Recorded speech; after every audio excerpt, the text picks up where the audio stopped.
I'd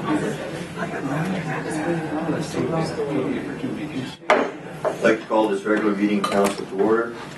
Before we begin, I'd just like to let everybody know that Councillor Ross will not be attending the meeting this evening. She's away.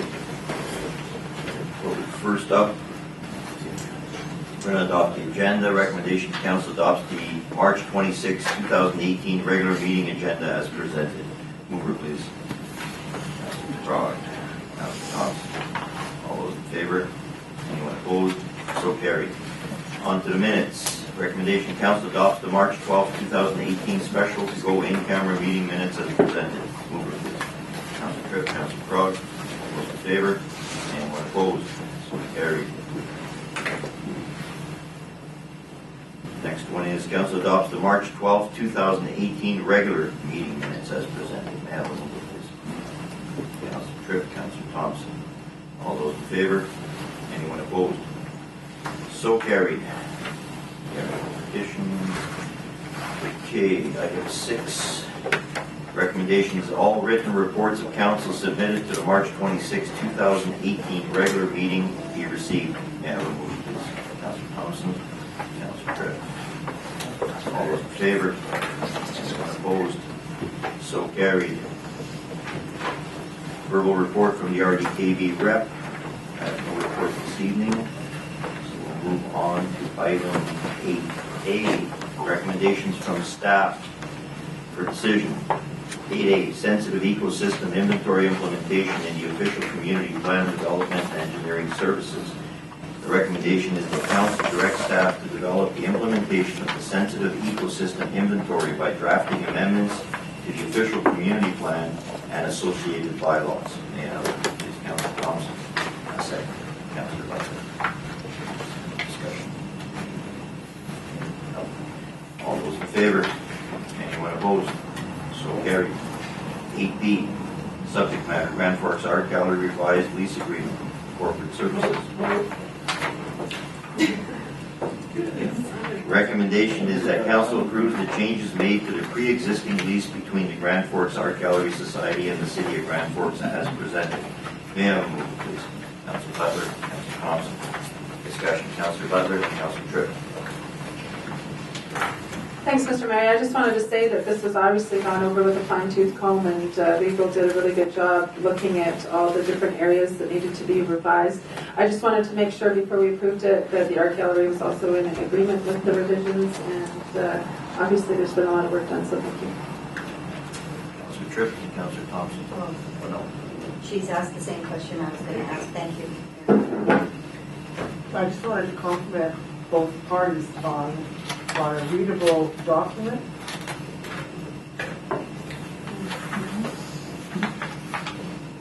I was just going to say I wanted to compliment both parties on making such a readable document. Certainly much more easily read than the original. So good job. Yeah, Mr. Mayor, thank you. So the art gallery has a board meeting tonight, and they're seeing that as well tonight at the board meeting, as far as I'm aware of. So we're not quite sure if they're. I will hopefully, legal on their end is in agreement with this. So okay. So it's forthcoming, in other words. Okay, thank you. All right. So all those in favor? Anyone opposed? So carried. Moving on to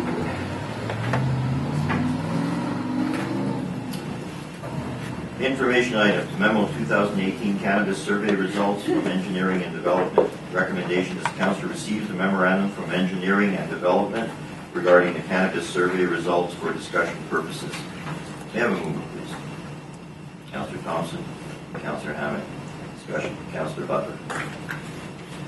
Thanks, Mr. Mayor. Yeah, I sent out an email when this survey first came out, just curious about the ability to submit the survey more than once. It was quite easy to go in and refill out the same survey. It didn't require your actual specific address.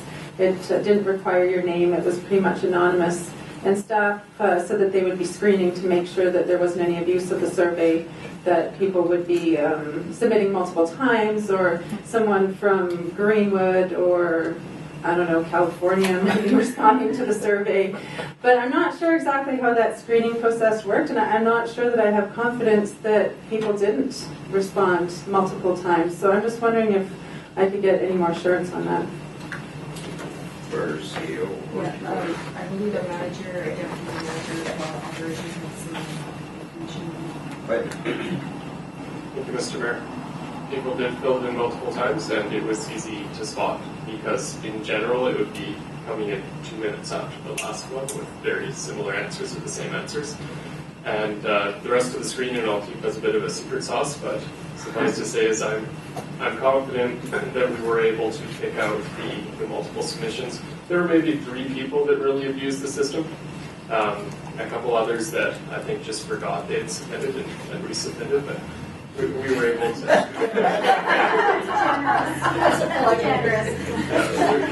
They were distracted by We like GC. Yes. And about the out-of-towners, how do we know that people from out of town didn't respond?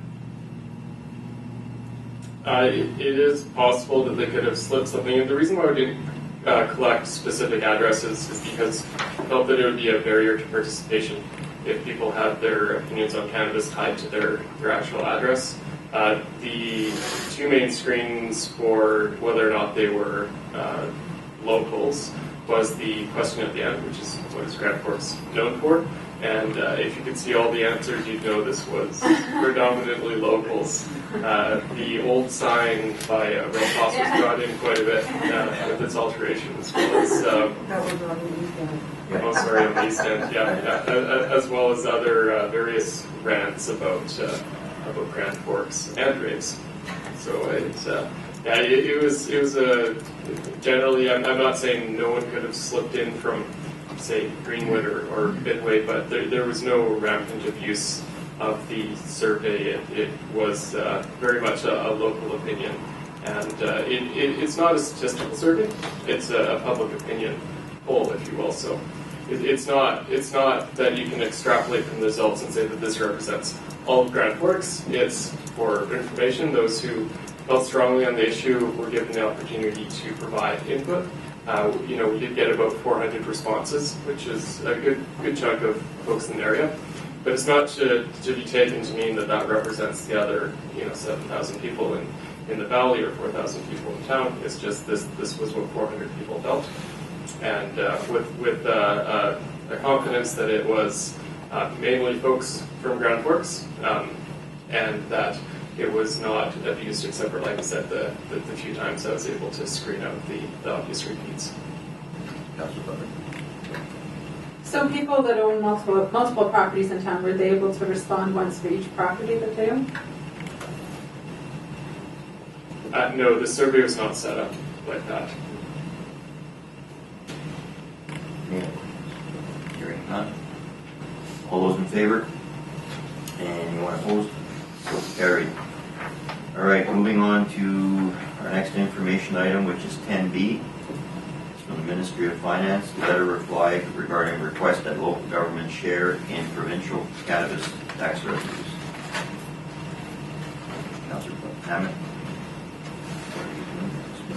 Receiving, yeah. Yes. Councilor Thompson. Okay. All those in favor? Anyone opposed? So carried. NC, Boundary Museum 2017 budget carried to 2018. Councilor Hammond. Councilor Tripp. I'm just curious, I see that it's an operating statement, but I was looking for the corresponding expense, income statement as well. Did we only receive the one portion? Councilor Thompson. It's my understanding that this was submitted because it showed what was being carried forward as far as revenues from 2017 into 2018. I believe there were some questions on that. You mean operating expenses? No, the revenues. There I are think revenues, so this is expenses.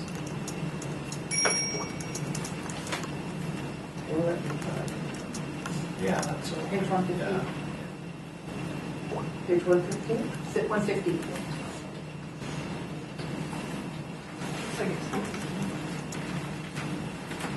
It is there other stuff, or did we miss a page, or is this just it? Addition to something that was missing before? Okay, so we need to extract that page and insert it into the actual full budget. So I think this is just showing the budget carried forward from 2017, it was carried forward into 2018. Because it says at the bottom, these funds are carried forward and were expected to have been paid last year. Oh, okay, so they weren't paid. Okay. Thank you, Mayor Conner. Yeah, I think when they came and presented their budget, they didn't have year-end figures yet, and they told us at that time that they had some carry-forward amounts. So I think they're just doing their due diligence by bringing them forward for us. Obviously, they have no carry forward for revenue. Well, I think when they, Well, that's no carry-forward revenue, but they did have, expenses that weren't paid out by the end of the year. Okay, And makes sense. that's what I understood anyway. Thank you. Thank you. All those in favor? Anyone opposed? ND, UBCM, provincial response to 2017 resolutions put forward. Councillor Thompson, Councillor Crog, Councillor Tripp. Thank you, Mayor Conrad. Yeah, I would like to take a moment to comment on the province's response. I understand that I'm speaking for myself and not on behalf of any other members of council here. The initial statement by the province that the demand for cellular service is growing and more towers will be needed to accommodate the demand really conveys that the province has not understood or has not engaged with the resolution, which speaks to the issue of small microcells being located on utility poles and city infrastructure, sometimes only meters from people's living spaces, without the need for public consultation. And the cell towers do need public consultation, but the microcell transmitters don't. 4 years ago, the federal government closed a loophole that allowed wireless companies to build antenna towers under 15 meters without notifying communities. And at that time, that move was lauded. But now we have new technology and powerful small transmitters being placed right on utility poles and existing structures in our neighborhoods. These antennas were left exempt from public consultation then, and our resolution aimed at addressing that issue. The resolution sought for the provincial and federal governments to work together to close the existing microcell placement loophole and giving communities the same meaningful input that was granted 4 years ago for antenna towers that are under 15 meters in height. My personal opinion is that it's really unfortunate that they have dropped the ball on this one, and I'm sure down the road other communities will pick it up and champion this cause. Councillor Thompson and Councillor Hutton. Yes, with respect to the resolution that we sponsored with regard to the abolition of daylight savings time, I do know that our MLA Linda Larson has put forward a private member's bill. I don't know what the status of that is, if it's been debated in the House or even discussed yet, but it certainly appears that our Premier wants to stay with the status quo. So that's fine. I'll just leave it at that. Councillor Butler, Councillor Howard. Yeah, and reading both of these responses, it looks like, the government has to choose which ones they're going to act on and don't have the time or resources to act on all of the motions put forward by the UBCM. And it is unfortunate that there are so many motions at the UBCM. I know at the AKBLG level, we've tried to cut them down and focus on, 5 of our most important ones. And unfortunately, that hasn't been adopted by the other area associations. So we end up with all of these motions coming forward to the government, and the responses that we've gotten really are kind of like they're just brushing them off when they are both really good resolutions, I thought. Especially like what Councillor Tripp was saying in regards to the cellular towers.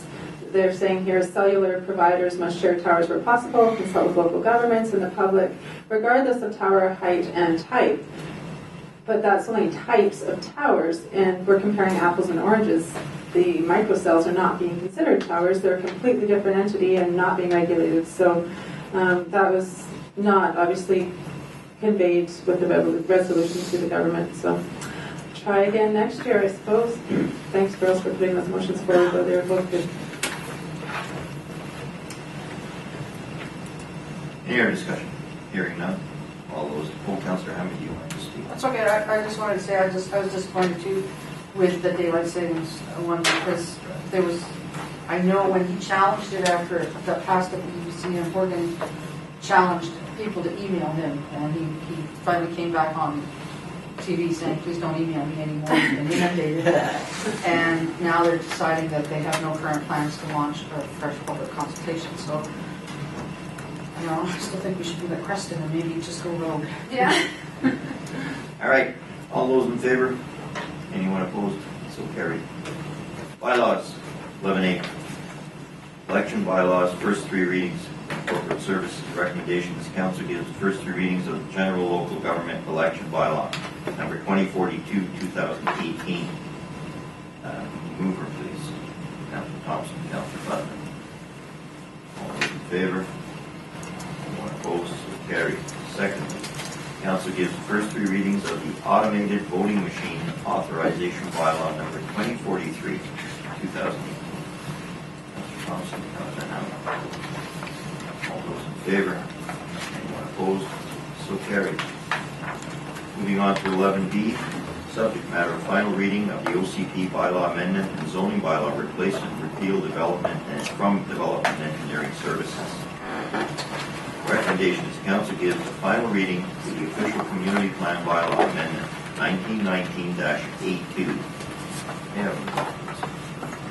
Councilor Tripp, Councilor Hammond. Discussion. Here's none. All those in favor? Anyone opposed? So carried. Second, recommendations. Council gives final reading of zoning bylaw number 2039. Councilor Thompson, Councilor Hammond. All those in favor? Anyone opposed? So carried. And third, recommendations. Council gives final reading of the zoning bylaw repeal 1606-R1. Councilor Thompson, Councilor Hammond. Any discussion? Hearing none. All those discussion? No, I was just where. You're jumping the gun. All the questions? All those in favor? My hand would have been all the way up by the time you finished. Anyone opposed? So carried. There's speed and then there's speed. 11C, 5-year financial plan bylaw number 2045 from our Chief Financial Officer. The recommendation is the Council gives the first three readings to the 5-year financial plan bylaw 2018-2022, number 2045. Mover, please. Councilor Thompson. Councilor Hammond. Discussion. Councilor Butler. Will you try to jump the gun? No, we've been here 18 minutes, and I wanted to make sure we didn't break our record, so I got it. And you know, the audience might ask questions, so it might not just be my fault. But I did vote in favor of this the first time it came before us at the Committee of the Whole, because I'm happy that we're only having a 3% tax increase this year. That's a good thing. It's better than the last couple of years, what we did. But with the assessment values going up on people's houses, it will still translate into quite a bit for some people. And with what we saw at the workshop that we went to with Community Futures last week, we do have a lot of low-income and seniors in our community that are having trouble making ends meet with rents and with mortgages and other burdens that are being placed upon them. So it is a consideration, and I think it's unfortunate the process that we go through when we do this, that we don't spend more time sharpening our pencils and really looking at where we can remove and cut the fat a little bit. I see people shifting and feeling uncomfortable with that statement, but I would have liked to have seen some things removed from our financial plan, especially the $50,000 for water meters. I can't vote in favor of that, obviously. So that being said, I am going to vote against it this time. Even though I am glad that we're going for the 3% tax increase, I would have liked to have seen some of the expenses removed. And also with the solar project, hopefully with that solar project, we can come up with a different way of rolling it out, that it's not going to be as costly by building new infrastructure. The panels themselves are a small amount of that expense, so hopefully we can cut the expense on that project back with the infrastructure we put in. So that's about all I have to say on it. Councilor Tripp and Councilor Hammond. Thank you, Mayor Conrad. Yeah, I'd just like to say that I really am very satisfied with the work that our CFO has done on the financials and the 5-year financial plan. She did an excellent job. The information that was presented was done so very well, and she's been responsive to our request to provide both a 2% and a 3% tax increase, and that was which was presented at the last COTW. I didn't vote in favor of the last time around because I wasn't in favor of the 3%. I wanted a 2% increase. I felt that would be adequate to cover the city's costs. And further, I just feel that maybe this council could have done a little bit more heavy lifting in terms of looking at where we could have been a little bit more fiscally responsible. One thing that what concerned me a little bit was the funding requests from local organizations. And while we've added close to $50,000 to the budget this time around between 2017 requests and 2018 requests, I think we could have maybe honed our pencils a little bit more on that, maybe asked some of these organizations to do a little bit more of their own fundraising, showing us that they're actually out there doing some of these things as well. We're spending taxpayers' dollars, and I think we really need to be very, very responsible with how we're doing that. The other thing is that the 1% tax increase doesn't even cover that. The difference was only $37,000, and we've approved a close to $50,000 funding request from those organizations. So I won't be voting for this budget either, and it's not because of the work that Juliet has done. It's just that I feel somehow that maybe we have dropped the ball as a council. Councillor Hammond? Yeah, the 50,000 in additional, I don't see where that's coming from, because we haven't increased any of the fee-for-service agreements. In fact, we told them 2 years ago that they needed to start sharpening their pencils and reduce. We have been asked for an increase. We haven't passed an increase. We have the paper right in front of us. It was given to us for the budget meetings. Yes, but it's the same as it has been for the past. No, the request was close to $50,000. It would have been $54,000 except that the Downtown Business Association, the Boundary Chamber of Commerce only got 15 instead of 20. So there is no difference. So the Boundary Museum asked for 10,000 more this year than they did last year, but we didn't prove that. It's all in there. All of those. The higher request. Yeah, that's all part of our budget. Well, maybe I think, Council, I do not want you to debate amongst yourselves. If you have questions, please direct them to our CFO.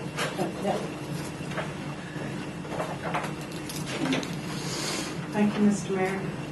Yes, all the increases were actually included in the budgets that were presented at the workshop, and so they've been carried on into this final budget here. Thank you. Councillor Thompson? Thank you, Your Worship. I too would like to thank our CFO and all of the management team for the work that they put into the preparation of our financial plan for the next years.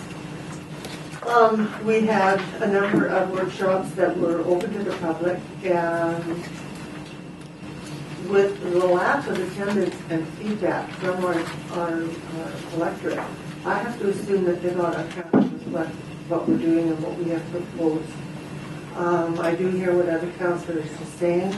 I don't share their concerns because I think we are, for a community our size, to have an art gallery that we do, and to have the museum that we have. And I do know that they are going to be working towards implementing, I believe they told us that at their presentation, entrance fees.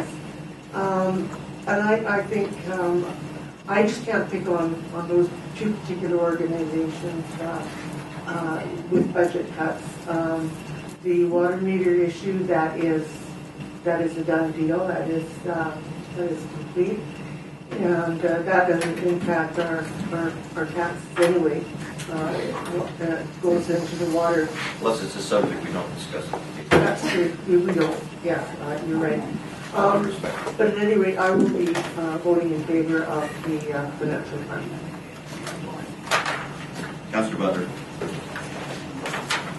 Thanks. Yeah, the 50,000 in extra water meter expenses is a new capital project this year. It's not a done deal. It's more expenses, and they will be ongoing over the years as we maintain them and replace them and implement more of them. It's an ongoing expense above and beyond the 1.3 million we already spent. So I think it's unfortunate to continue spending money on them. But I just wanted to get our CFO to clarify where the 50,000 that Councillor Tripp mentioned, those extra $50,000, where that was coming from. I don't have the sheet in front of me that Councillor Tripp does, so if someone could It's 39,000. clarify that. To our CFO, please. Thank you, Mr. Mayor. Yes, it was presented in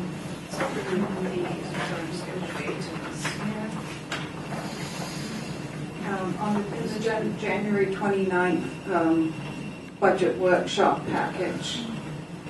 There was a slide that had all the breakdown, so I mean I can discuss the increases if you like. Yeah, it's clear here. But I didn't think, like, Boundary Transit, we really didn't have a choice in that, so that was an increase of $5,800.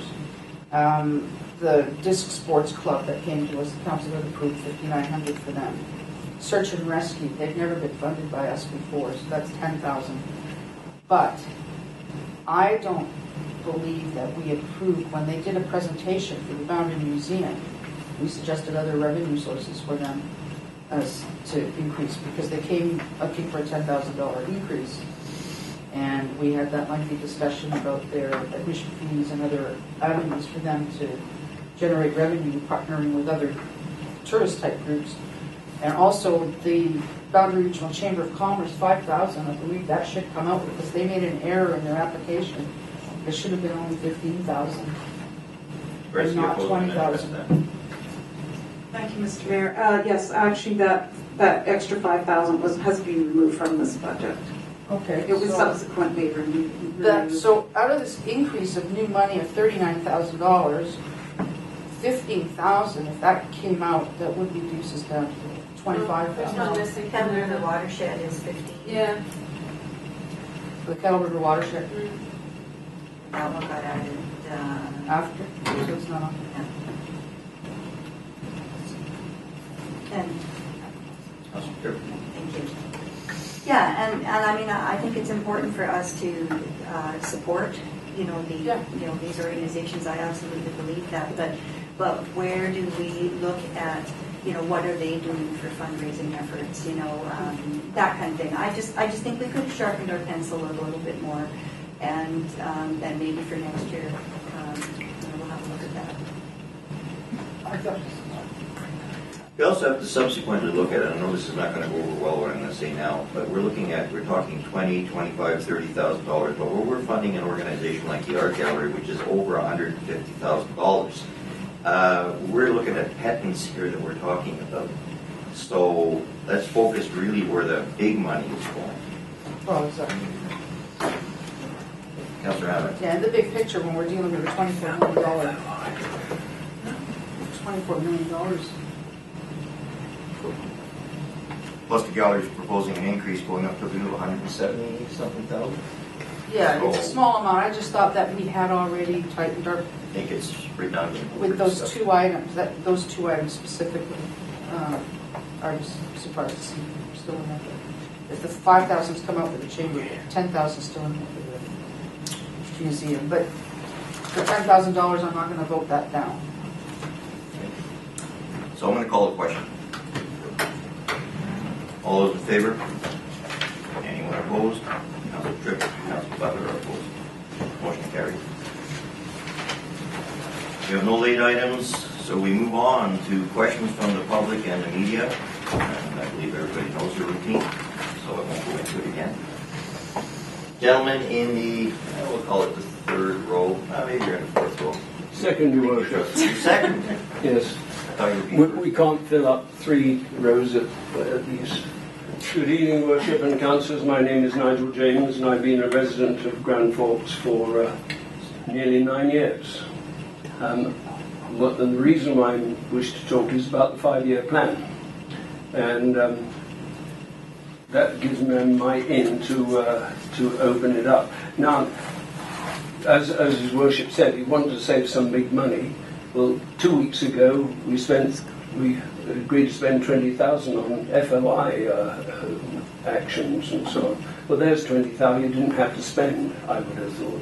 But that was just fortuitous. Councillor Butler was very pleased that 3% was done.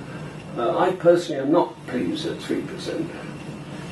But I am pleased that Councillor Tripp wanted 2%. And Councillor Thompson said that really there's nobody got any interest in funding and monies and that sort of thing. I have, and that's why I'm here. Perhaps I'm the lone voice in the wilderness. On the 12th of March,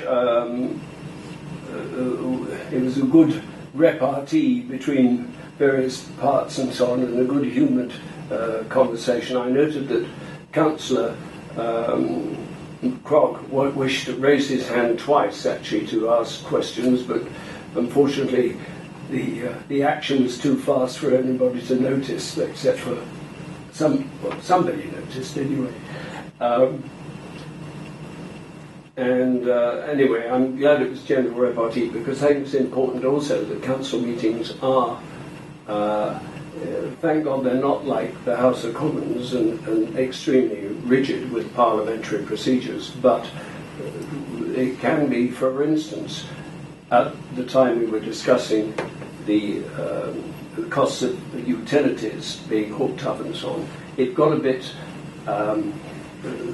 speedy and so on, and perhaps somebody should have pulled in the reins a bit to hold us all back. We were all enjoying ourselves so much. What I have done, though, is I've written a letter to the editor, and I believe it might be published on Wednesday. I'd like to read that letter out to you so that you are forewarned, and that's up to you. Hope I can read it with my spectacles and my eyes, but anyway. I don't know what the title is going to be. I suggested it was perhaps Taxation in Grand Forks or Points to Ponder. And it was to the editor. The current annual cost of being provided with these my eyes are bad and the glasses don't help too much. Sorry. Do you want me to read it for you, Nigel? I'm sorry? Do you want me to read it for you? No, thanks. No, you won't get the emphasis down. You won't get the emphasis at the right point. And your accents. Thank you anyway, Councillor Butler.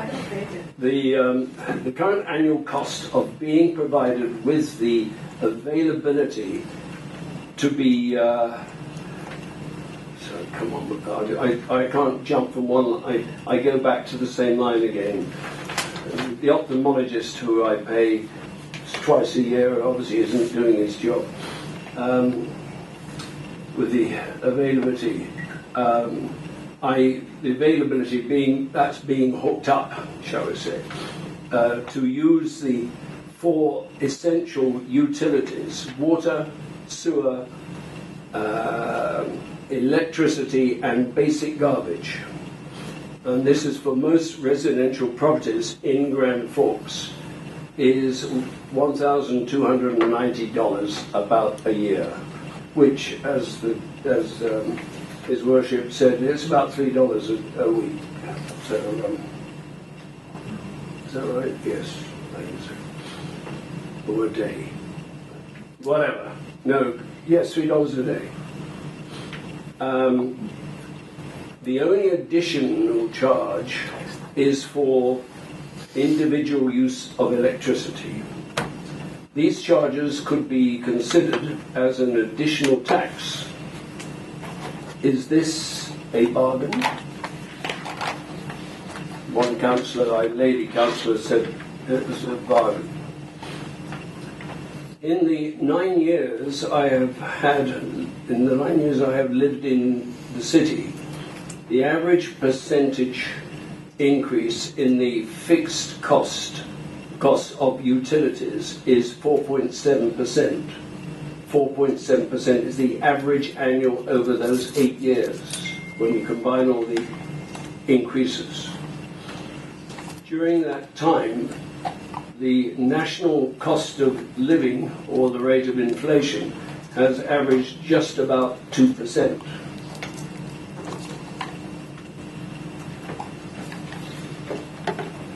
And then I say, why the difference? Recently, the council decided to increase our general tax bills for this year by 3%. The federal government has raised CPP, Canada Pension Plan, payments by 1.5%. And for the first period of the OAS, is it OAS?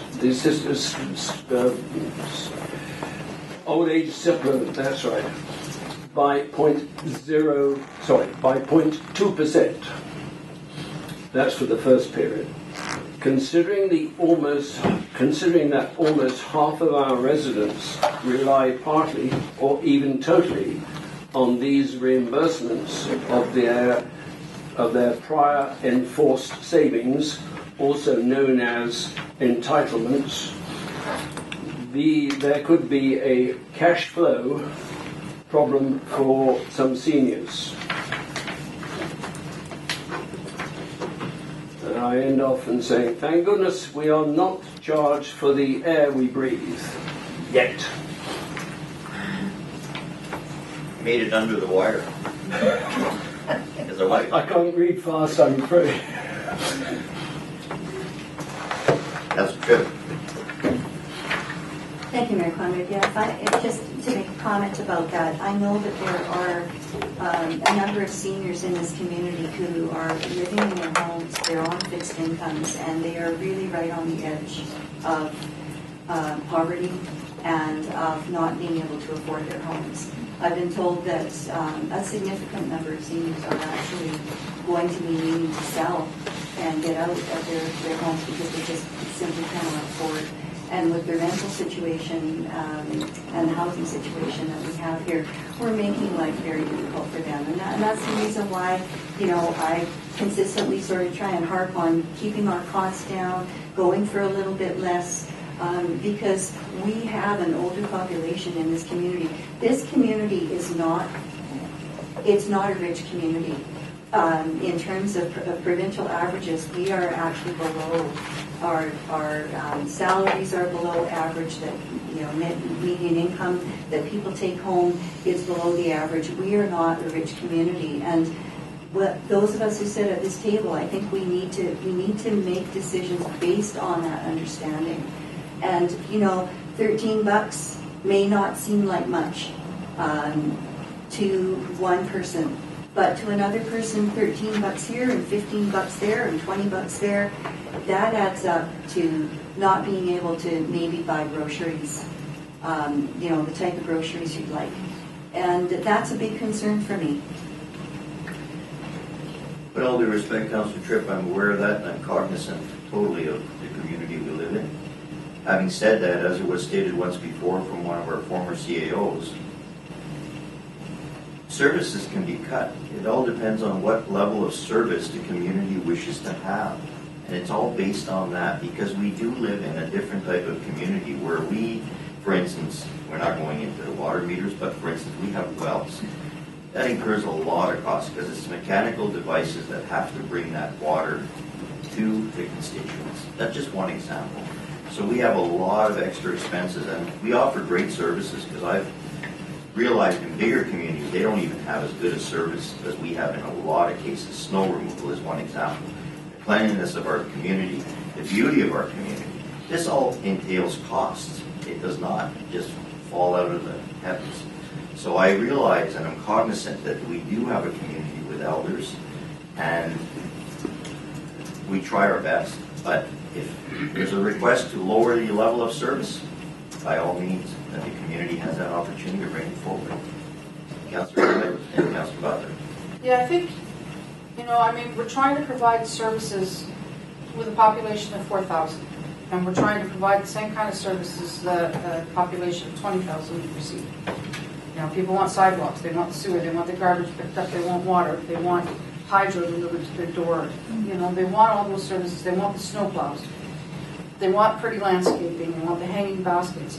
And I think we'll find that because we've got so much development happening, and over the past year we've seen a lot of new builds, I think we're going to start to see perhaps our tax base stabilize because of the influx of new population and newer developments. And if we get more development in the community, we encourage developers to build housing, we may see that it stabilizes taxes for the residents that it's burdened to now.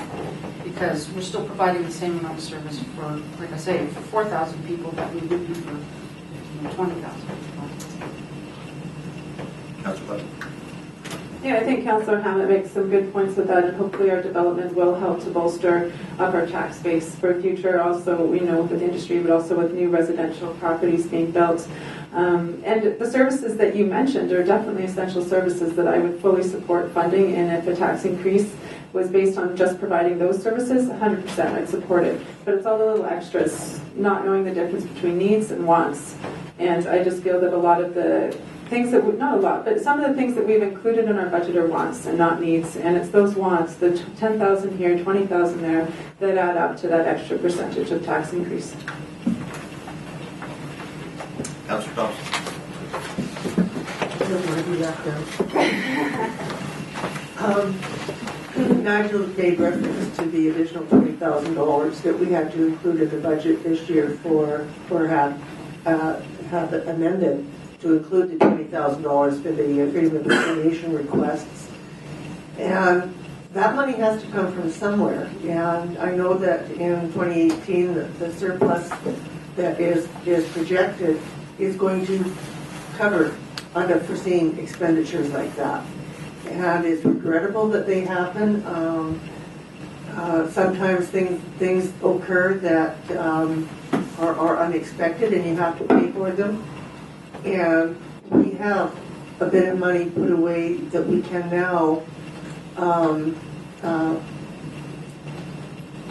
dip into to pay for those unexpected costs that arise. And I think we're fortunate in that regard, and I commend our team for doing that. James. Back on the FOI business, a little bird whispered to me that last year 20,000 was also allocated to FOI. Was that rumour, or is that fake news, or is it just truth? Be it truth or rumor, the bottom line on those costs are usually the lion's share is the legal end of it. And as an organization, we don't have a choice, because otherwise we would put this corporation at a much greater risk should we try to endeavor to handle these on our own. As I mentioned last week, 2 weeks ago, I used to have to do these myself, and they came through, and you do them, and it's not difficult to do them, and I'm not quite sure why you need legal things. All you've got to do is answer the question that's posed, and you do it in the most genuine way you can, and if there were costs, and if it was for the 20,000 from last year, and it's 20,000 this year, I guess it better be another 20,000 for the next 5 years in the plan. And has that been put in yet, I wonder? It's all very well, but as I said, the desk officers should reply to it. And if the person doesn't like it sufficiently, he can raise a comment about it, and then, yeah, if it becomes legal, okay, they're going to pay their costs and we'll have to pay ours. But we can make a genuine answer to a simple or even a complicated question from them, and saying, this is the best information we've got and here is what you wanted. And whether they accept it or not, that's their business. With all due respect, it doesn't work that way. It does not work that way. Well, the military didn't work. We had a different system. Well, this is not a multiple choice when we get these FOIs. Unfortunately, sometimes they're a little bit more Yeah, complex and hard to protect the organization. Speaking to finances, I don't believe we've had anything specific last year for FOIs. I think we just dealt with them within our regular purveyance of our expenses. And our city didn't usually see a whole lot of them in 2015. We saw a spike, and I believe in 2015 we asked for an additional $25,000, and it was to do with some extensive FOIs and non-flex person requests. So every so often it's sporadic that we do get a jump, and so we try and as a cautionary, make sure we have funds in place. Yes. And just a quick comment, there was a comment made, I believe it was the last meeting, that if there was more transparency, especially regarding in-camera, there'd be less FOIs. Well, number one, that's a really cat chasing its tail question, because why would there be an FOI issued on an in-camera item if nobody knows what's on the in-camera? Very true. So it's very simple, unless there's something leaked out. All right. The thing about the, I guess the FOI is that, as I understand it, if you have to do excessive amount of work to provide the answer, then you bill the people or you send the money down. I don't know the act, and thank the Lord, and I have no great desire to, but I understand that that might be the case. Is that true? Could be very complicated, but I'm giving you a lot of latitude because it's not on the agenda this evening. But it's to do with the 5-year plan. Yeah, I know. You pulled a fast one. Everything is to do with the 5-year plan, I see, yes. I want to sneak it in. I think with that comment, Your Worship, I think I'd best sit down. To respond to your comment, please, Mr. Mayor. Go ahead, Councillor Butler. I made that comment about the transparency at the last meeting, and your suggestion that I leaked something out, I find completely offensive. Anybody that's read our OCP would understand where that FOI request came from. The statement was never made, Councillor Butler, that you leaked it out. And I'm appalled at how far you will go with your arrogance and disrespect Pardon to the me, chair. point of order, Mr. Mayor. No point of order. I will not tolerate your disrespect to the chair. I never mentioned your name. I said a general statement that leaked out of in-camera. But, what can I say? If the shoe fits, you gotta wear it. Motion to adjourn, or I thought we were doing really good. Yeah. Go ahead, sir. Ray Hanson. I was just wondering, under the ecosystem survey, was there any consideration given for the bighorn sheep? Big part? I don't think they're in the city They're not in the proper. city. No. They're in the regional area. Good question, though. Well, you often see them on the edges out here on the mountain, At whether the dump, yeah. whether they're actually officially in the boundary of the city or not, I don't know. Maybe the biologists have determined not. I just kind of occurred to me. Yeah, you're right, I have seen them on Grandview Road within city limits. Oh, really? Yeah. They're just tourists. They're just tourists. They're from California. They're for vacation. Lady in the front row. Gloria Cook. The animals, the bighorn sheep, the deer, all the other animals that live here, the birds, use this whole valley as their home. This big area is their home. So unless you have fences, there's no boundaries for them. They need the water, they need the grazing, they need all kinds of things to live. The whole area is their home. Don't forget. Councillor Crock. Motion to adjourn. All right, any other questions? No, seconded his motion. All those in favor? Anyone opposed?